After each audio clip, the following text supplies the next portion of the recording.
Is the marriage birth rate collapse due to the shortage of emotionally vulnerable dark triad monogamous chads? No, it's not. Or do women have delusional standards? They have delusional standards, more or less. If you're going to, if I had to say it's one or the other, it's going to be delusional standards.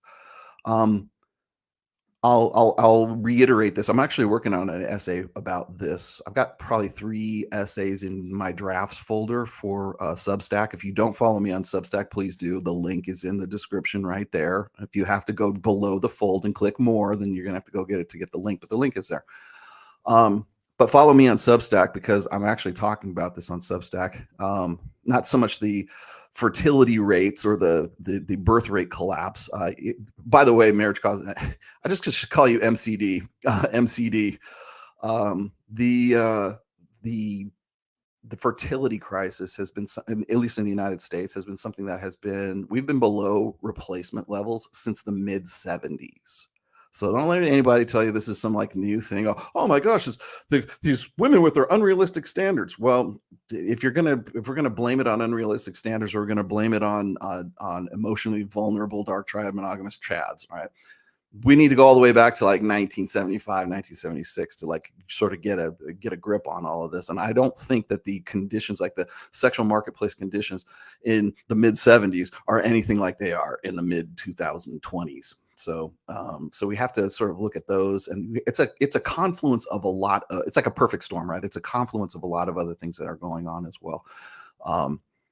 I had it's funny you should bring that up. I had a conversation with George Gammon one time, and we're talking about, was it Malthusian economics or something like that? And it's basically how to control birth rates and how to control population, but not like killing people with war, right? Because now we're a nuclear armed society, right? So we have to find other ways to diminish population, and one of those ways is empowering women as the sort of the zeitgeist and the narrative of, men ain't shit and women don't need men, they just want men.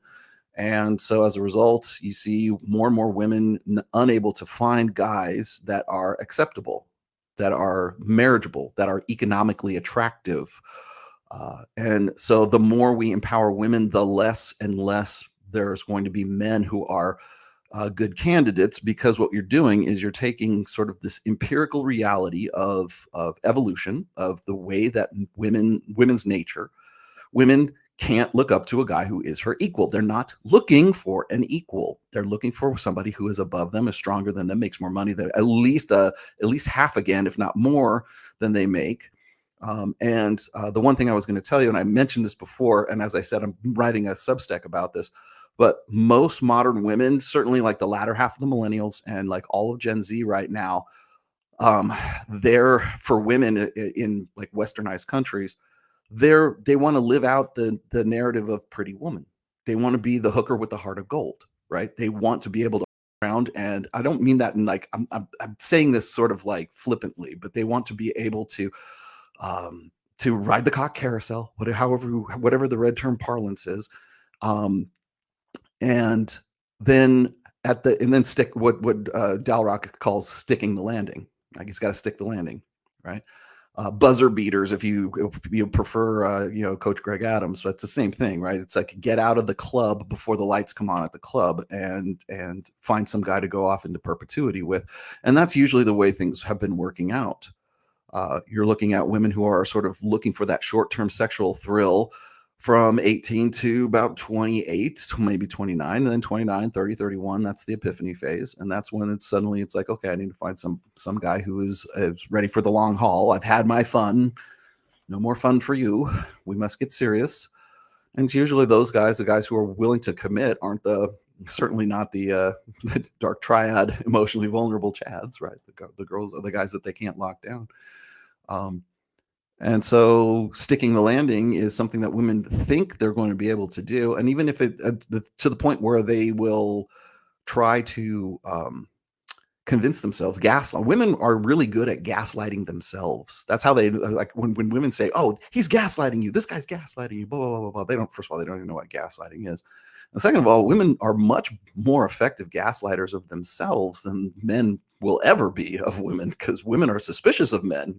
They're not suspicious of themselves or the sisterhood or their girlfriends or whatever else. So, but Half of that comes from the idea that that they're going to live out the pretty woman narrative, right? They're going to be able to be, what is it, Julia Roberts, and they're going to find their Richard Gere, and they're going to, and that really, that's the only option they have. So if you've got a woman who is, for all intents and purposes, a prostitute on OnlyFans or whatever it is, you could make the case that maybe she's an influencer, maybe she's an FHM model, a Maxim cover model, whatever, however you want to, parse it out, and to greater or lesser degree, just depends on the girl. But let's just say, for sake of argument, you're looking at the OnlyFans generation, and the only man who's going to be a suitable, eligible bachelor, an eligible candidate, is a guy who's a multimillionaire who doesn't have a problem with dating an escort. And that's basically the plot from Pretty Woman. So when you've got Julia Roberts, and you've got Richard Gere, who is this multi-bajillionaire who just is so forgiving and so understanding. And he's so secure in his masculinity. He doesn't care what her body count is, because clearly, if you're dating an escort, it's probably pretty high, and you don't really need to ask those questions. And why would you? You're a multi-bajillionaire. And it's like, remember the scene where it's like he has the diamond necklace and it closes, and she's like, what? Yeah, that's what they're expecting. They're expecting the knight in shining armor, the Richard Gere guy, to come and basically out earn them. The only eligible bachelor, the only guy who's her equal, is somebody who out earns her. And if she's earning anywhere between, if she's one of the top creators on OnlyFans, they're going to have a really tough time finding Richard Gere. They're going to have a really tough time finding that multi-million-dollar eligible bachelor who's okay with an escort, who doesn't ask about, body count. And maybe that's just what he's about. And, he's this incorrigible bachelor. It's Beauty and the Beast as well. I mean, it's Hooker and the Beast, I guess. But it's the narrative of the the guy who's the total package, comes in and saves her from herself, right?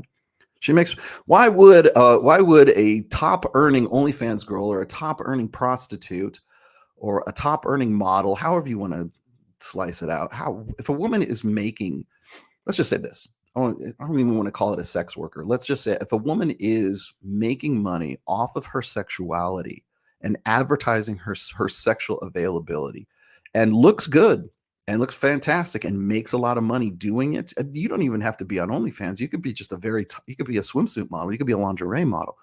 Anything that is, you could be in the Black Tape Project, right? Hell no. I love it. And by the way, ladies, I got no problem whatsoever with that. And I think like a lot of people think, Rollo's, he's on a roll, let him cook. No, man, I love big fake tits.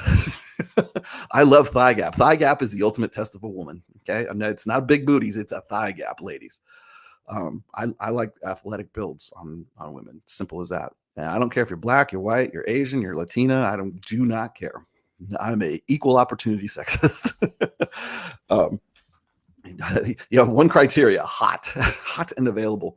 But the truth of it is that if you're earning money off of advertising your sexuality, even if you could be like Farah and pretend that you're a virgin on OnlyFans, and let's just say, for sake of argument, she's still earning money, and a lot of money, on the appearance and the perception that she's available and she's sexual.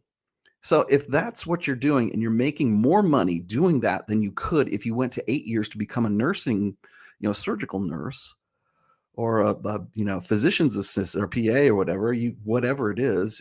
I mean, think about some top earning careers that a woman could engage in. Even a doctor, even a surgeon. There are women who are making more money off of OnlyFans right now than surgeons, than lawyers. In fact, we even know one, right? We know Jasmine Jafar. She's not a lawyer. She doesn't do. You think she could make the kind of money she makes on OnlyFans as an attorney? And I don't care what kind of. I mean, maybe if she was like a real estate attorney for like the stars or something. I don't know. Whatever. What's the top earning attorney? I don't know. But I would argue that whatever she could be professionally as an attorney, as a lawyer, she's always going to make more money doing OnlyFans and, showing off big fat titties. Same thing with I've run into them. I've been on interviews with them. I've been on Valuetainment and what Adam Sosnick's show with women who had gone to 8 years of college to get a degree in nursing and then gave it up because they were making millions off of OnlyFans. So if you have a woman who is making that kind of cash off of her advertising her sexual availability, whether or not you're a prostitute or you're an escort, I don't care what you, honestly, I don't, I, at this point in my life, it's like all the pretentious bullshit is like flows right out the window. But the fact is I'm looking at the nuts and bolts and we're looking at the math. I'm going to go full Aaron Clary on here. If you're looking at the mathematics here, the odds are you're not going to find your Richard Gere. You're not going to be Julia Roberts in Pretty Woman, okay? Because you will not find a guy who meets all these other criteria. Plus, he makes what you're making and then half again what you're making. And if there is a guy like that, trust me, that guy has got more sexual opportunity than you do because he's that guy. So I think we're really kind of doing you want to know why the birth rate is low? You want to know why marriage rate is low? Because women are holding out for their Richard Gere. They don't want to marry a guy who makes less than them. They don't want to marry. And I fully understand. It's evolution, man. It's just how the female machine was made. It's how it evolved. Same thing with guys. Guys don't want to go with chicks. They want to get with hot piece of ass. It's not, well, some guys like fat girls. Yeah, well, very few. And sometimes a rich woman, she might want to get with she might go slumming it, right? She might get with a poor guy, but not want to, just sort of out of necessity has to.